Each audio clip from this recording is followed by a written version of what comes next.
Bwana Yesu asifiwe, watu wa Mungu. Haleluya, haleluya, na wasalimu katika jina la Yesu Kristo. Tena niko mbele zenu, ni Mama Fifi.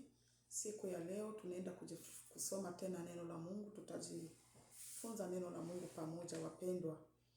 Na kabla hatujasoma neno la Mungu, tuombe Mungu. Baba Mungu, katika jina lako Yesu Kristo, ninakuwa mbele zako na mbele za watu wako. Nataka tusome tena neno lako pamoja na wapendwa wote, wale wote ambao watakaposikiliza video hii. Bwana, ninaomba Bwana Yesu uwabariki na uwapatie masikio ya kusikia neno lako. Wakati tunasoma neno lako, wakati tunajifunza neno lako, Bwana utupatie masikio ya kusikia na kuelewa. Utupatie fahamu za kuelewa neno lako, Bwana. Ninakuomba Kristo Yesu ujitukuze kupitia video hii Bwana. Baba, ujitukuze ndani ya watu wako. Wape masikio ya kusikia maneno yako. Baba, wafungule masikio ya ndani na nje. Baba, wanapolisikia neno lako, wanapofungula video hii Bwana Yesu, naomba wote wabariki. Kila atakayefungula video hii, kila atakayesukumia mwingine, Bwana naomba umbariki. Asante Yesu kwa sababu utajitukuza ndani yangu. Useme na watu wako Bwana. Watu wako wasikie neno lako. Watu wako wakuone Mungu, wasinione mimi. Asante Yesu kwa sababu wewe ni Mungu ambao utajitukuza kupitia neno lako. Naomba useme ndani ya kinywa changu, maana mimi ni kinywa tu, mimi ni speaker Bwana. Useme na watu wako kupitia neno lako. Naomba na kuamini. Ninafunika video hii katika damu ya Yesu Kristo. Nafunika video hii na damu ya Yesu Kristo katika jina la Yesu naomba na kuamini. Amen. Haleluya wapendwa. Tena leo tunaenda kusoma neno la Bwana pamoja, watu wa Mungu, na neno ambalo tunaenda kusoma pamoja ni neno ambalo linaongea kuhusu kinara. Kinara cha Mkristo. Wakristo wengi wako wanatembea lakini hawana kinara. Wakristo wengi ambao walibatizwa wakamwamini Yesu Kristo lakini hawana vinara ndani yao. Tunajiita tuko Wakristo kwa sababu tuliamini, tulienda kanisani tukaamini, tulienda kanisani tukabatizwa, na ndio kwa maana tunaitwa Wakristo. Lakini Bwana Yesu anapoangalia ndani ya mioyo yetu, Bwana Yesu anapotuchunguza, anaona sisi hatuko Wakristo. Anaona sisi hatustahili kuweka kinara chake ndani yetu. Watu wa Mungu, kinara ni nini? Tutajifunza kinara ni nini. Kinara manake ni ile utukufu ya Mungu yenye kuwa ndani yetu. Ni ile utukufu wa Mungu ambayo inakuwa ndani ya mwanadamu. Wakati we mtoto wa Mungu unakubali kumfuata Yesu, wakati we mtoto wa Mungu unakubali kuamini neno la Mungu, unakubali kufuata ile kweli, Bwana analeta kinara, anaweka kinara ndani yako, anaweka mwangaza wa neno la Mungu ndani yako. Unakuwa unatembea na uko na neno la Mungu, unakuwa unatembea na uko na kinara cha Mungu. Wakati wewe Mkristo unakatala kweli ya Mungu, unakatala neno la Mungu, Mungu anaondosha kinara ndani yako. Haleluya wapendwa. Tusome neno la Mungu. Tuangalie hapa kwa kitabu cha Ufunuo. Tusome Ufunuo 2. Tusome Ufunuo 2 mstari wa 5. Tutasoma hapa kwa mstari wa 5. Tusikie Bwana anasema nini. Tusikie Bwana Yesu anasema nini kuhusu kinara. Kumbuka basi ni wapi ulikoanguka. Tubu na ukafanye matendo yale ya kwanza. Biblia inatuambia mtoto wa Mungu, wakati unaanguka, kumbuka haraka. Usikale na ile uovu, usikale na ile uchafu, usikale na ile uchafu yenyewe imekuingia. Tubu haraka, ingia kwa magoti umulilie Mungu. Nenda utafute watu wa Mungu, utafute watumishi wa Mungu, utubu, ukiri ile dhambi ambayo ulifanya. Uikiri, usibakiane mkinywa, usibakiane ndani ya moyo wako, uikiri, uitubu. Mungu anafurahishaka na watu wa Kristo wa kutubu. Mungu anapendaka wa Kristo wenye kutubu. Ndugu mpendwa, Mungu anapendaka mtu wa kutubu. Mungu anapendaka mtu wa kutubu. Wakati wewe hauna ile roho ya kutubu, wakati wewe hauna ile hamu ya kutubu, kutengeneza mbele za Mungu, Mungu anaondosha kinara mbele zako. Mungu anaondosha kinara ndani yako mpendwa. Unakuwa unatembea huko mtungi mtupu. Unakuwa unatembea hauna kitu ndani yako. Hauna ile nguvu za Mungu ndani yako. Hauna ile uwezo wa Mungu ndani yako. Ile kinara Mungu anakitosha. Haleluya. kama usipotubu, nitakuja kwako na kukiondoa kinara chako cha taa kutoka mahali pake. Nasikia mtu wa Mungu aseme wewe usipotubu, Mungu anakuja kwako, anaondoa kinara chako. Anaondoa kile kinara na kitosha ndani mwako. Maana Mungu anatosha ile utukufu wake ndani yako. Mungu anatosha zile nguvu zake ndani yako. Ile uwezo ya Mungu inatoka ndani mwako. Unakuwa unatembea uko mtupu. Unakuwa unatembea uko vide, wapendwa. Wewe usipokuwa mtu wa kutubu, usipokuwa mtu mwenye unatubu, usipokuwa mtu wa kutengeneza maisha yako, Mungu anakuja na tosha, anaondoa kile kinara ndani yako, anakitoa ndani yako, unakuwa unatembea uko mtupu. Ni wangapi, ni watoto wa Mungu wangapi, ni Wakristo wangapi ambao waliamini Yesu Kristo, ambao walikubali kumfuata Kristo Yesu, lakini hawana vinara ndani yao. Tunabakiana Bwana asifiwe kwa mdomo. Tunabakiana jina la Bwana lisifiwe. Tunasema Bwana asifiwe, Bwana asifiwe, lakini ndani yetu kinara cha Mungu hakiko. Kilishakaondolewa. Haleluya wapendwa. Mungu anapendezwaka na Wakristo wa kutubu. Na ile video ambayo nilifundishaka video, nikafundisha watoto wa Mungu gisi ya kutubu. Ndugu yangu mpendwa, na mimi nilikuwa kama vile wewe. Nilikuwa nafikiri nitaingia tu ndani ya chumba yangu, napiga magoti, naanza kuambia Mungu 1 2 3, Mungu nisamehe nilifanyaka hiki, Mungu nisamehe nilifanyaka hiki. Lakini sio hivyo wapendwa. Sio hivyo wapendwa. Mwe mtu mchafu hawezi kujichukulia dhambi zako mwenyewe. Hauwezi kujiombea toba. Nikaleta mfano nikasema, kwa nini wakati tunakuwa na kesi mahakamani, wanatuambia tutafute mtu wa kututetea, tutafute jiji wa kwenda kututetea? Ni kwa nini wanatuambia hivyo? Huyo mtu ndio tafasiria mashida zako, unamfasiria mimi nilifanyaka hivi, nilifanyaka hivi, nilifanyaka hivi. Alafu ule mtu wakati ya kukata rufaa yako, huyo mtu ndio atasimama mbele ya wakubwa, anaanza kukutetea. Anakutetea, fulani alifanyaka hivi, fulani alitembeaka hivi, fulani alitembeaka hivi. Kwa nini? Hao ni wanadamu. Lakini sasa mbele za Mungu wakati tunawaambia mkwe unatubu mbele ya watumishi wa Mungu, mkwe mnaenda kutengeneza kwa watumishi wa Mungu, mnaanza kupinga, mnakatala, mnasema kwa nini? Kwa nini huyo mtumishi naye si mwanadamu kama mimi? Huyo mtumishi naye sina iko na dhambi sawa mimi. Unakatala, upendi kwenda kuonana na mtumishi wa Mungu ili akupelekea ile dhambi zako, aenda zioneshe mbele ya Mungu, akuombee toba, amsi Mungu akurehemu. Unakatala, unasema naye ni mwanadamu kama mimi. Kwa nini niende nimuelezee dhambi zangu? Kwa nini mimi mwenyewe nisipige magoti mchumba wangu niombe toba? Ndugu yangu, sio hivyo. Sio hivyo. Mungu anapendezaka mtu wa kutubu. Ukiwa Mkristo mwenye upendi kwa natubu, haumpendeze Mungu. Hauwezi kupendeza Mungu ndugu yangu. Uko natenda dhambi unaweka, unatenda dhambi unaweka, unatenda dhambi unaweka. Mungu hawezi kupendezwa na wewe. Haleluya. Bwana Yesu asifiwe watu wa Mungu. Twende tuangalie tena. Tuendelee kusoma, tuangalie hapa tu Ufunuo 20. Haleluya. Ufunuo 21. Tusome kumstari wa 8. Haleluya. Yeye lakini waoga wasioamini hapa kwa mstari wa 8 natuambia, lakini waoga wasioamini, wachafu, wauaji, wazinzi, wachawi, waabudu sanamu pamoja na waongo wote, mahali pao ni katika lile ziwa liwakalo moto na kiberiti. Nasikia wachawi, wazinzi, waabudu sanamu, waongo wote, aseme mahali pao, nafasi yao ni pale ambako kuna waka kibiriti ya moto. Njoo kwenye wale watu wataendaka.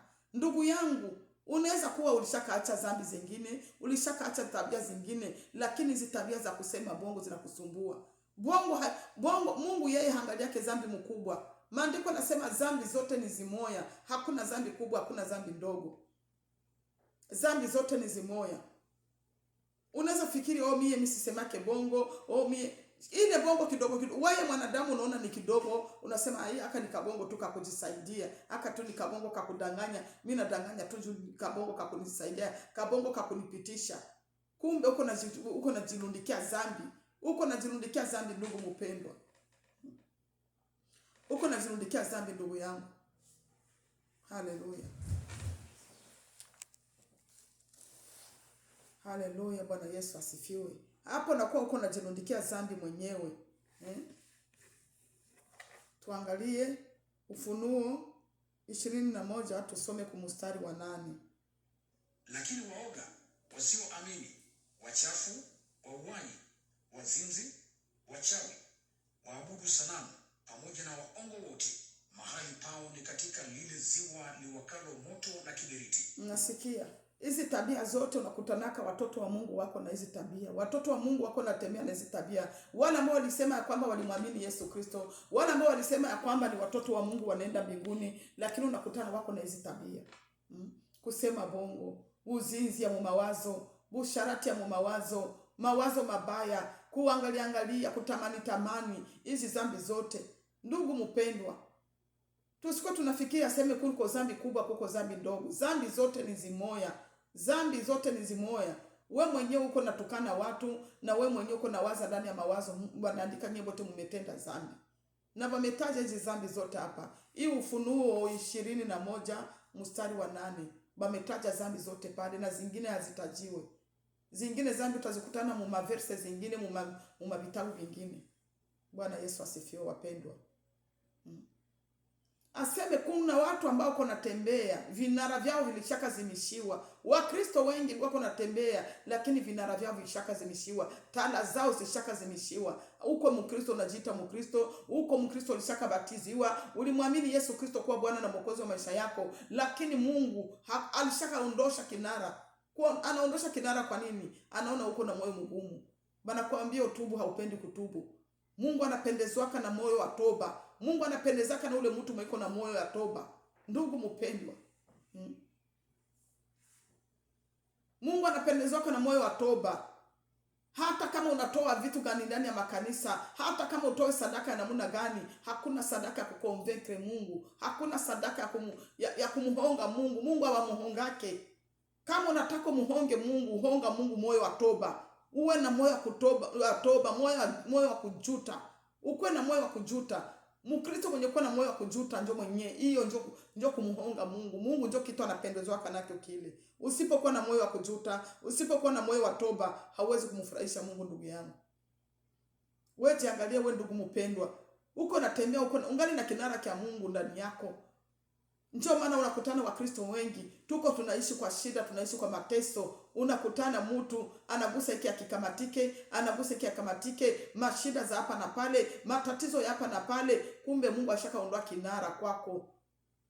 Mungu ashakaondoa kinara kwako mpendwa. Jiangalie, jichunguze, ungali na kinara cha Mungu, ungali na kinara ndani mwako. Ujichunguze ndugu yangu mpendwa, jichunguze, jiangalie. Jiangalie ndugu yangu. Ungali na kinara cha Bwana ndani yako. Wakati Mungu anatoa kinara kwako, unakuwa unatembea ndani ya giza ndugu yangu. Unakuwa unatembea ndani ya giza. Utafanya kila kitu chochote bila majuto yoyote. Utafanya dhambi zozote bila kujutia. Mungu ashakaondoa kinara ndani yako. Haleluya wapendwa, watu ya Mungu. Bwana Yesu asifiwe sana. Mungu anapendaka moyo wa toba. Mungu anapendezwaka na mtu mwenye na moyo wa kutubu. Mtu mwenye na roho ya kujuta. Ndio Mungu anapendezwaka nayo. Haleluya. Unaweza kuwa kwa Mkristo, unaweza kuwa kwa mtoto wa Mungu, lakini toba hauna. Unaenda uko natumika mkanisa, unakuwa muimbaji, unafanya ushemasi ndani ya kanisa, unasaidia kama yatima, unasaidia kama wajane, unajitoaka kila sadaka yote natoka ndani ya kanisa unatoa.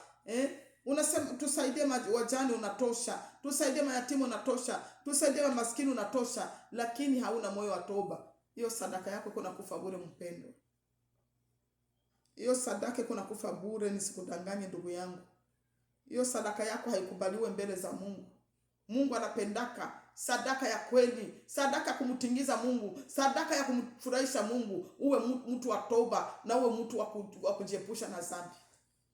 Tembea katika utakatifu, tembea katika utakaso, tembea katika kutii sheria za Mungu. Njoo utamfurahisha Mungu. Njoo utamfurahisha Mungu.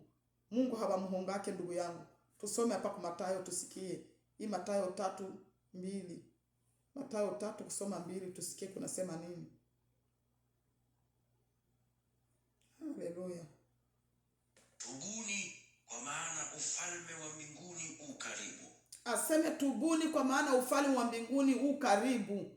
Tubuni mpendwa. Biblia inatuambia tutubu sisi wote. Tutubu dhambi zetu. Tuache kuwa tunatembea na dhambi. Tuache kuwa tunakalia dhambi. Tuache kuwa tunaficha madhambi zetu.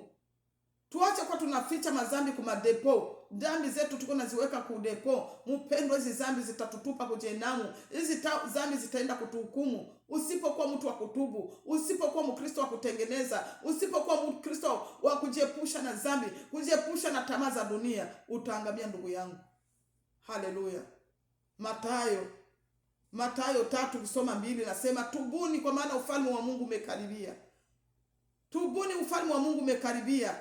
Acha mchezo ndani ya Ukristo ndugu yangu. Acha mchezo katika Ukristo.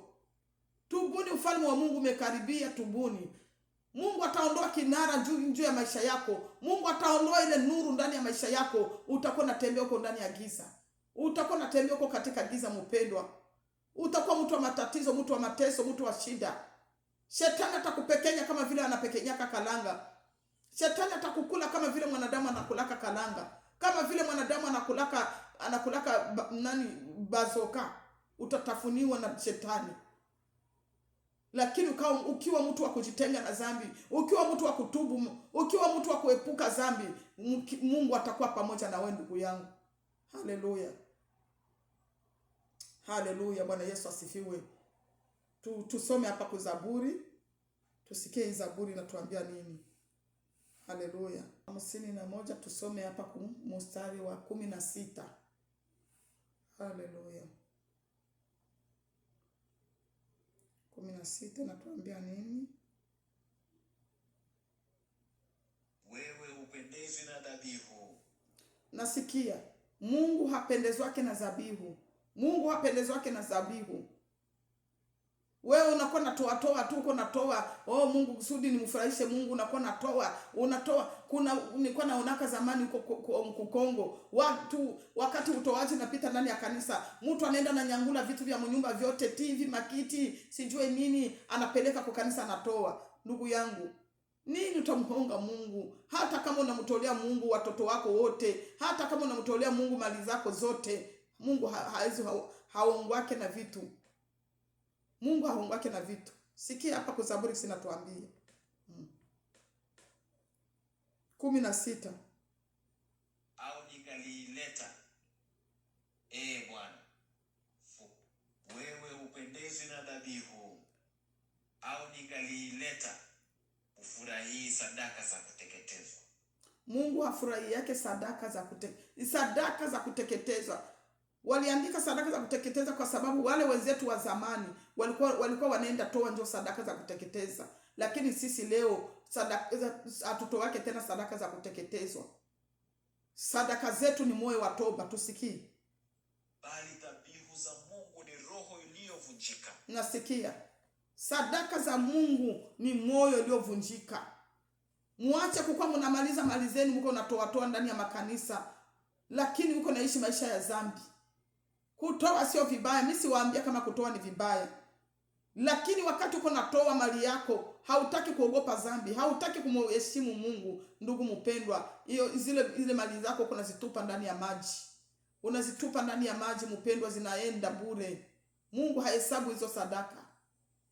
Bwana tuambia hapa kwa mstari wa 17 na tuambia aseme dhabihu za Mungu ni moyo uliovunjika, moyo wa toba, moyo wa kunyenyekea, moyo wa kuomboleza. Unaomboleza mbele za Mungu, unamwambia Mungu ni rehemu, nimetenda dhambi. Mungu nisamehe, nimetenda dhambi. Ndio sadaka Mungu anapendezwa nayo ile mpendo. Haleluya. Moyo uliovunjika wenye toba. Nasikia moyo uliovunjika wenye toba ndio Mungu anapendezwa nayo. Haleluya. Acha niparudishe tena wapendwa. Tunaanza tena tunaanza hapa 16. Wewe upendezwi na dhabihu, au ningaliileta ufurahii sadaka za kuteketezwa. Bali dhabihu za Mungu ni roho iliyovunjika, moyo uliovunjika wenye toba. Mungu, mnasikia watu wa Mungu, moyo uliovunjika wenye toba ndio sadaka ya kweli Mungu anapendaka. Haleluya. Zaburi 103 tunasoma mstari wa 17 na wa 18. Haleluya. Lakini kutoka milele hata milele upendo wa Bwana uko kwa wale wamchao. Aseme kutoka zamani upendo wa Mungu uko kwa wale wamchao. Manake wewe kama uko Mungu mwenyewe, uko mtu mwenyewe unamcha Mungu, uko mtu mwenyewe unamuogopa Mungu, uko mtu mwenyewe unamheshimu Mungu, upendo wa Mungu utakuwa kwako. Haleluya. Haki yake kwa watoto wa watoto wao. Unasikia? Haki yako itakuwa kwa watoto na watoto wako, kwa watoto wako na watoto wa watoto wako. Manake we mtoto wa Mungu ambao uko natembea katika neno la Mungu, ambao uko natembea katika sheria za Mungu, wakati unamcha Mungu, wakati uko unamuogopa Mungu, wakati uko unamheshimu Mungu, unaheshimu neno la Mungu, uko nawekea watoto wako baraka, uko na protege watoto wako wanalindwa. Zile baraka zenye wewe utaishi na watoto wako wataziishi, na watoto wa watoto wako wataziishi. Haleluya wapendwa. Haleluya watu wa Mungu. Sijue Wakristo wa leo mnasomaka Biblia gani? Mnasomaka neno la Mungu gani? Mnasomaka watoto wa Mungu. Wakati uko unamuogopa Mungu, wakati uko unamheshimu Mungu, upendo wa Mungu unakuwa kwako na kwa watoto wako na kwa watoto wa watoto wako. Haleluya. Kwa wale walishika agano lake na kukumbuka kuyatii mausia yake. Mnasikia? Kwa wale walishikalo neno la Mungu na kutima mausia ya Mungu, manake condition za Mungu. Kwa wale watu ambao wanaheshimia neno la Mungu, wale watu ambao wanatii sheria za Mungu. Mungu anasema hiki ni dhambi, unatii. Bwana anasema hiki ni dhambi, unatii. Bwana tuambie hiki ni dhambi, tunatii. Unasema hiki ni dhambi, unatii. Mungu upendo wake nakuja kwako na kwa watoto wako na kwa watoto wa watoto wako. Haleluya watu wa Mungu. Bwana Yesu asifiwe sana. Haleluya. Neno nzuri sana, neno tamu sana. Haleluya. Bwana Yesu asifiwe watu wa Mungu. Bwana Yesu asifiwe sana. Ili neno ni neno nzuri sana, ni neno tamu. Haleluya. Tutii neno la Mungu wapendwa. Tutii neno la Mungu. Kama wewe uko mtoto wa Mungu, nilishaka semaka tena, kuko watoto wa Mungu, kuko na watu wa Mungu. Wapendwa, kuko watoto wa Mungu na watu wa Mungu. Watoto wa Mungu ni wale ambao wanatii sheria za Mungu, wale ambao wanatembea mausia ya Mungu, wale ambao wanatii maagizo ya Mungu. Njoo watoto ya Mungu. Wale ambao wanaishi maisha ya utakatifu, maisha ya kutubu, maisha ya kumcha Mungu. Wale ni watoto wa Mungu. Watu wa ulimwengu wote mzima ni watu wa Mungu, kwa sababu ni Mungu aliwaumba, ni Mungu aliwatengeneza. Wale wote ni watu wa Mungu. Washarati wote ni watu wa Mungu. Wamwizi wote ni watu wa Mungu. Wale watu ambao wanaenda kule kwa Freemason wote ni watu wa Mungu. Ni Mungu aliwaumba, ni Mungu aliwatengeneza. Wale wachawi wote ambao wako wanaua watu wote ni watu wa Mungu. Lakini wewe ambao ulimwamini Yesu Kristo kuwa Bwana na Mwokozi wa maisha yako, na ukatubu dhambi zako zote, ukazikiri, ukajiosha ndani ya damu ya Yesu Kristo, ukaishi maisha ya matakatifu, ukaishi maisha ya kumcha Mungu, ukaishi maisha ya kutii neno la Mungu, wewe uko mtoto wa Mungu. Bwana Yesu asifiwe. Haleluya. Tuangalie hapa kwa Warumi tunasoma Warumi 3 mstari wa 23. Kuwa wote wametenda dhambi na kupungukiwa na utukufu wa Mungu. Wanahesabiwa haki bure. Aseme kwa kuwa watu wote wametenda dhambi, wamepungukiwa na utukufu wa Mungu. Ndugu yangu, wakati uko natenda dhambi, wakati uko naishi maisha ya dhambi, uko napungukiwa na utukufu wa Mungu. Uko napungukiwa na utukufu wa Mungu. Utukufu wa Mungu hauko juu yako. Utukufu wa Mungu hauko juu ya nyumba yako. Utukufu wa Mungu hauko juu ya familia yako. Utukufu wa Mungu inatoka. Unakuwa unatembea ndani ya giza. Unakuwa unatembea ndani ya katika ulimwengu kama vile kipepeo. Kwa sababu utukufu wa Mungu hauko. Utukufu wa Mungu unakuwa hauko, mpendwa. Kumbuka gisa wakati hapa kunani hapa Ufunuo 2:5 ilituambia 5 na 6 ilituambia seme wakati wao uko na kuishi maisha ya dhambi, Mungu anaondoa kinara chake. Mungu anatoa ile utukufu wake, unakuwa unatembea uko vide. Unakuwa unatembea hauna utukufu wa Mungu. Unakuwa unatembea mgiza vyako. Ndugu yangu mpendwa, unaweza ona kama vile uko nafanyikiwa, unaweza ona uko na baraka mingi. Mimi niko na gari nzuri, niko na nyumba nzuri, nilishanunua nyumba, niko na maisha mazuri. Katika ulimwengu wa mwili unaweza ona kama uko na maisha mazuri, lakini ndani ya ulimwengu wa roho uko natembea mgiza, ndugu yangu. Uko giza. Ulimwengu wa roho, Mungu anapokuona anaona uko giza. Mungu anapokuona anaona ya kwamba hauko mtu wake. Uko natembea utupu, uko natembea mgiza, kwa sababu Mungu ameondoa kinara chake. Haleluya. Bwana Yesu asifiwe. Tutembee katika mausia ya Mungu, ndugu yangu. Tutembee ndani ya sheria za Mungu. Tuwe watu wenye kutubu. Tuishi maisha ya kutubu, maisha ya kujiepusha na dhambi. Tuishi maisha ya kuogopa dhambi. Dhambi zinatutengaka mbali na Mungu, wapendwa. Wewe kama unakuwa mtu wa kuishi dhambi, najua watu wengi sana wako naishi ndani ya makanisa, mko wa Kristo, mnafanya kazi ndani ya kanisa, mnafanya huduma ndani ya makanisa, lakini mausia ya Mungu, wewe na Mungu mko mbali. Manake wewe na Mungu mko mbali sana, mko mbali. Mnatengana na Mungu, uko mbali na Mungu. Lakini wakati unatembea ndani ya sheria za Mungu, Mungu anakuja na kuwa pamoja na wewe. Maandiko yanatuambia tena, aseme Mungu atakaa pamoja na wewe na atatembea pamoja na wewe. Wakati uko natii neno la Mungu, uko natii sheria za Mungu, Mungu anakuja ndani yako, anakaa ndani yako, anatembea na wewe, analala na wewe. Mali kote kwenye uko na Mungu. Mali kote utakuwa uko na Mungu. Unapotembea, unapolala, unapoamuka, Mungu yuko pamoja na wewe. Ile kinara yake iko na kuangazia, ile nuru ya Mungu iko na kuangazia, ile mwangaza wa Kristo iko na kuangazia. Haleluya. Bwana Yesu asifiwe, watu wa Mungu. Tuishi maisha ya kutubu. Tuishi maisha ya kutubu, ya kutengeneza. Tuishi maisha ya kutakaso. Maandiko tena nyingine natuambia kwamba pasipo utakatifu hakuna yule atakayemuona Mungu. Hii maneno niko naambia waenda makanisani, Wakristo wale ambao walibatiziwa, wale ambao wanaenda kama kanisani, wale ambao wanajiita ni Wakristo. Siku ya leo watu wamevala Ukristo wa kimwili. Watu wamevala Ukristo kwa mdomo tu. Kwa mdomo, mimi niko Mkristo, nishakabatiziwa, naendaka kanisani na kuomba, mko mnaomba maombi marefu. Kwanza ukisha kwa na shida, ukipata na tatizo, maombi manake wewe wa maombi mpendwa. Uko naomba lakini maombi yako haitoboe. Maombi yako haitoboe, inabakilia tu hapa kwa kichwa yako inabakilia, kwa sababu hauna uhusiano na Mungu, kwa sababu hauna connection na Mungu. Haleluya. Wewe unakuwa mtu wa kupenda dunia. Mungu atakupenda namna gani? Mungu atakupenda namna gani na japo unapenda dunia? Mungu hasio mwanadamu ili aseme uongo, ndugu yangu. Maandiko yanatuambia ukipenda dunia utakuwa adui ya Mungu. Ukipenda dunia utakuwa adui ya Mungu. Mungu hasemake bongo. Mungu hadanganyake. Mungu si mwanadamu.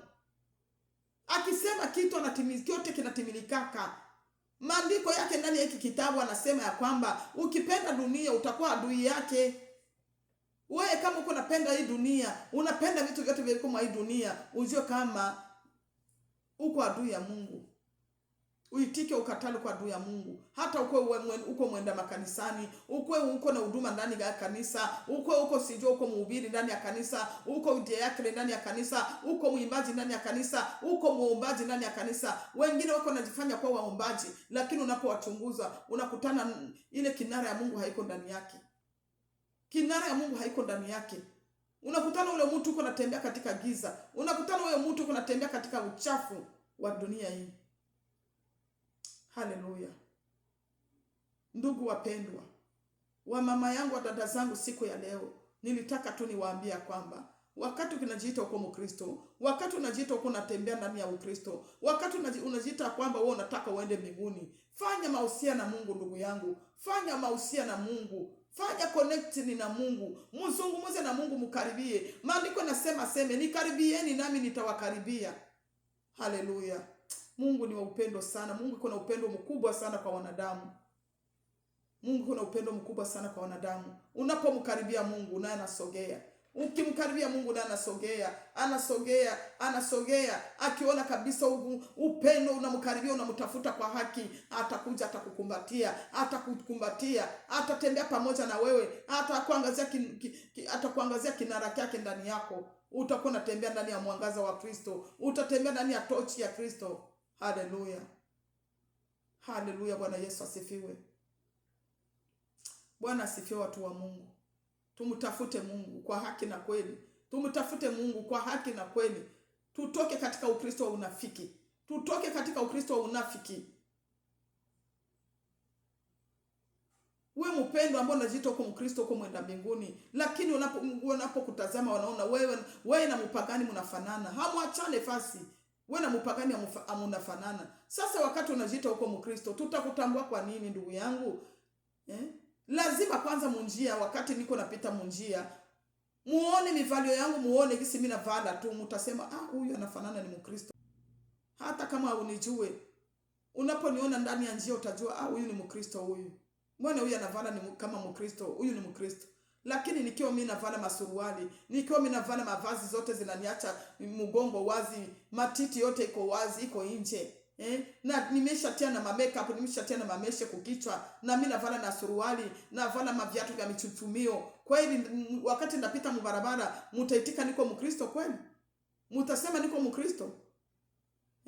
Ndani yangu utakuwa nasema mimi ni Mkristo, mimi ni mtoto wa Mungu, mimi naombaka sana. Lakini yule mtu mwenye kwa anapita pale kunjia, anaponipiga hapo macho, anaponitazama hivi na macho yake, anaona mimi sifanane Mkristo. Sasa atajua kama niko Mkristo namna gani? Kuna mfano wengine moja nililetaka siku moja. Mavideo zangu zote zenye ziko kwa YouTube. Nilisema kuna video ambayo nilisemaka nikasema kuna mama mmoja ambaye alikuwa anatembea kule kwa Afrika ndani ya njia barabara. Wale wa motari watu ya bodaboda wakaanza kumuita. Wanataka wanampenda, wako na mtongo. Ule mama alikuwa anavala mivalio ya kikahaba, alikuwa anavala mivalio ya kipagani. Anavala viatu vya michuchumio, anavala masuruali, anavala nguo inamwacha matiti nje, anatia makeup, anatia mameshe kukichwa. Alafu wale wa motari wakaanza kumuita watu wa bodaboda. Yeye ule mama njoo kutomboka, aseme wewe mko mnaniita, hamjua kama mimi niko Mkristo, niko mtoto wa Mungu. Wale wa motari wakacheka, wakashangaa sana. Lakini kama angekuwa navala mavazi ya kumstiri, kama angekuwa navala mavazi ya vizuri, wanaogopa hata kumsemesha. Wanaogopa hata kumsemesha ndugu yangu. Watasema huyu tu ni Mkristo. Huyu tu ni Mkristo. Ni lazima kwanza tunatosha kwanza uchafu ya nje, alafu tunatosha uchafu wa ndani, alafu tunajiconnect na Mungu. Tunakuwa connect na Mungu. Tunakuwa connect na Mungu mpendwa. Bwana Yesu asifiwe. Basi neno hili libakie kwenu na kwangu. Tutafakari neno la Mungu usiku na mchana. Maandiko yanatuambia maneno ya Mungu yajae ndani yetu kwa wingi. Yajae ndani yetu kwa wingi. Aseme tuiandike. Tuiandike mahali kote. Tuiandike ndani ya nyumba, tuandike maneno ya Mungu kwa milango zetu, milango ya mioyo zetu, tuandike maneno ya Mungu. Kila wakati na kila dakika tafakari juu ya neno la Mungu. Kila wakati na kila dakika, kila siku soma neno la Mungu. Soma neno la Mungu mpendwa. Ili neno la Mungu ndio linasaidia kama mtu kubadilika. Neno la Mungu ndio linakusaidia kubadilika. Neno la Mungu ndio linakusaidia kuacha uovu. Neno la Mungu ndio linakusaidia kukuongoza jinsi ya kutembea katika hii ulimwengu. Haleluya. Basi Mungu awabariki wapendwa. Mtu yeyote atakayefungula video hii, usibakiane hii video. Unapofungula tumia na wengine nao. Mimi sina lazima ya maview. Sina lazima maviews aseme watu unipate maview YouTube, hapana. Nataka watu wa Mungu wapate neno la Mungu. Tumia mtu mwingine naye ajue jinsi ya kutembea na Mungu. Mtu mwingine ajue jinsi ya kutafuta presence ya Mungu maisha yake. Kutafuta presence ya Mungu ndani ya maisha yako ni kuishi maisha ya maombi, ni kuishi maisha ya utakaso, ni kuishi maisha kusoma neno, kusikia neno la Mungu. Utakutana Wakristo wengi sana, dimashe tu ndio anaendaka sikia neno. Na sana fika kule kukanisa, hata mfundisha neno la kweli, hata mfundisha neno la mzuri. Bako wanamfundisha juu ya baraka, bako wanamfundisha juu ya mafanikio, bako wanamfundisha juu ya sijue kama ya kusukula nyota, kusafisha nyota. Sasa hiyo mafundisho ya vile itapeleka mtu mbinguni kweli? Hiyo mafundisho ya vile kweli itakusaidia kweli uinuke kiroho? Itakusaidia kweli uendelee katika neno la Mungu? Ujue kweli? Hiyo mafundisho ya vile kweli itakuwezesha kuishi maisha ya utakatifu? Ujue jinsi ya kuogopa dhambi, ujue jinsi ya kujitakasa kila siku?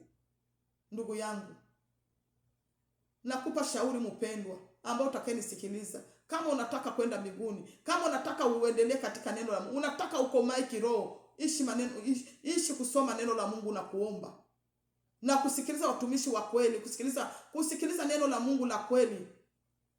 Ukitegemea tu kuenda kanisa, wewe unaenda sikia tu mahubiri kwa kanisa, hautafika fasi ndugu yangu. Hautafika fasi. Na mimi nilikuwa kama vile wewe, nilikuwa Mkristo wa dimashe, nilikuwa tu Mkristo wa Sunday, nilikwenda tu kanisani Sunday, tunaenda tunahubiriwa tukule mabaraka kutoaji, sijue mafanikio, sijue tutaenda Ulaya, sijue tutabarikiwa, tutafanya nini. Njoo mahubiri tulikuwa nasikia. Lakini miaka zote niliishi kanisani, sikupataka Roho Mtakatifu. Na wanakuwa natudanganya tuko na Roho Mtakatifu. Asema ukisha kuamini tu unapata Roho Mtakatifu. Bongo mtupu, ni bongo wapendwa, ni bongo. Aseme kama tunampokea Bwana Yesu kuwa Bwana na Mwokozi wa maisha yako, Roho Mtakatifu anakuja na kanda ndani yako. Bongo na kuhakikishia ni bongo. Roho Mtakatifu ni kumtafuta kwa maombi na kutubu. Roho Mtakatifu ni kumtafuta kwa maombi na kutubu na kusoma neno. Haleluya. Bwana wabariki. Ili neno mlifanyie kazi. Mlifanyie kazi, msinione mimi. Muone neno la Mungu. Mungu awabariki. Baba, katika jina lako Yesu Kristo, nawaombea watu wako Bwana, na watia mikononi mwako. Nataka kila mtu atakayefungula hii video, Mungu mubariki, mupatie masikio kusikia hili neno, mupatie akili ya kuelewa Bwana. Musaidie Mungu, neno hili limubadilishe, neno hili limuongoze jinsi ya kukutafuta, jinsi ya kuishi katika mapenzi yako. Bwana Yesu, asante. Bariki wote ambao watakao share, bariki wote watakao partage hili neno Mungu. Wabarikiwe na wewe Bwana Yesu, wabarikiwe na wewe Kristo Yesu. Asante Mungu, ninaamini Bwana utatenda miujiza na maajabu, na video hii naifunika na damu ya Yesu Kristo, naifunika na damu ya Yesu Kristo, naifunika na damu ya Yesu Kristo. Naomba na kuamini katika jina la Yesu Kristo. Amen. Haleluya. Tutakutana siku nyingine wapendwa.